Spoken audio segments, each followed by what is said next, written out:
अब तक पांडवगण के वनवास के 11 वर्ष पूर्ण हो चुके थे। पांडवों के द्वैतवन में होने की सूचना दुर्योधन तथा उसकी दुष्ट मंडली दुशासन, शकुनी, कर्ण आदि को मिली। वे एक बार फिर वहां जाकर पांडवों को मार डालने की योजना बनाने लगे। संयोगवश उन दिनों कौरवों की गौसंपत्ति द्वैतवन में ही थी। अपनी गौसंपत्ति अंकेक्षण, निरीक्षण आदि करने के बहाने दुर्योधन ने धृतराष्ट्र से द्वैतवन जाने की अनुमति प्राप्त कर लिया। इस प्रकार दुर्योधन और उसकी दुष्ट मंडली ने अपनी एक विशाल सेना के साथ द्वैतवन में पहुंचकर वहां अपना डेरा डाल दिया। वे अपना राजसी ठाट बाट का प्रदर्शन कर पांडवों को जलाना भी चाहते थे, इसलिए बहुमूल्य वस्त्राभूषणों से सुसज्जित राजमहिलाओं को भी उन्होंने अपने साथ रख लिया था।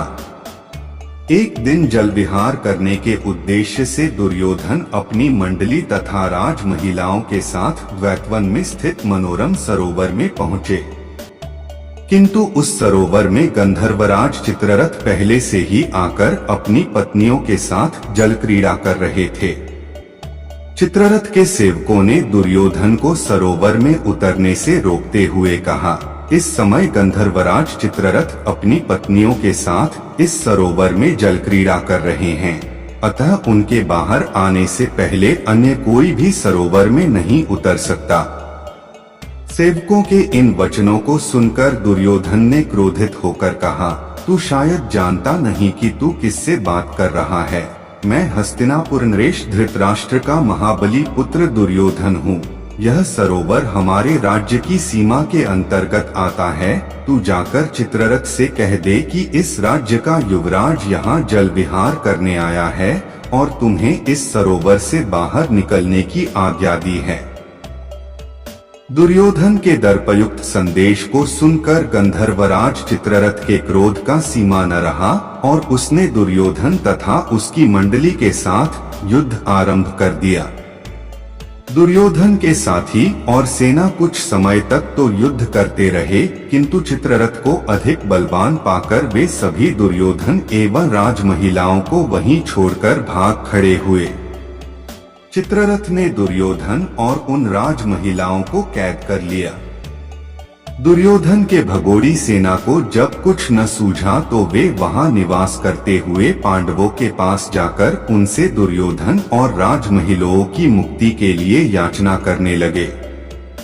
उनकी याचना सुनकर भीमसेन ने प्रसन्न होकर युधिष्ठिर से कहा, बड़े भैया दुर्योधन अपने राजसी वैभव का हमारे सामने प्रदर्शन करने यहाँ आया था। गंधर्वों ने दुर्योधन की दुर्दशा करके हमारे हित का काम किया है। आप कदापि उसे मत छुड़ाना। इस पर युधिष्ठिर बोले, भ्राता भीम, ये लोग हमारी शरण में आए हैं और शरण में आए लोगों की रक्षा करना क्षत्रियों का धर्म होता है। फिर दुष्ट स्वभाव का होने के बाद भी दुर्योधन आखिर हमारा भाई ही है। उसके साथ की राज महिलाएं हमारे ही कुल की महिलाएं हैं और उनका निरादर होने से हमारे ही कुल को कलंक लगेगा। इसलिए उचित यही है कि तुम और अर्जुन जाकर उनकी रक्षा करो। अपने बड़े भाई की आज्ञा मानकर भीम और अर्जुन ने सरोवर के पास जाकर चित्ररथ को युद्ध के लिए ललकारा।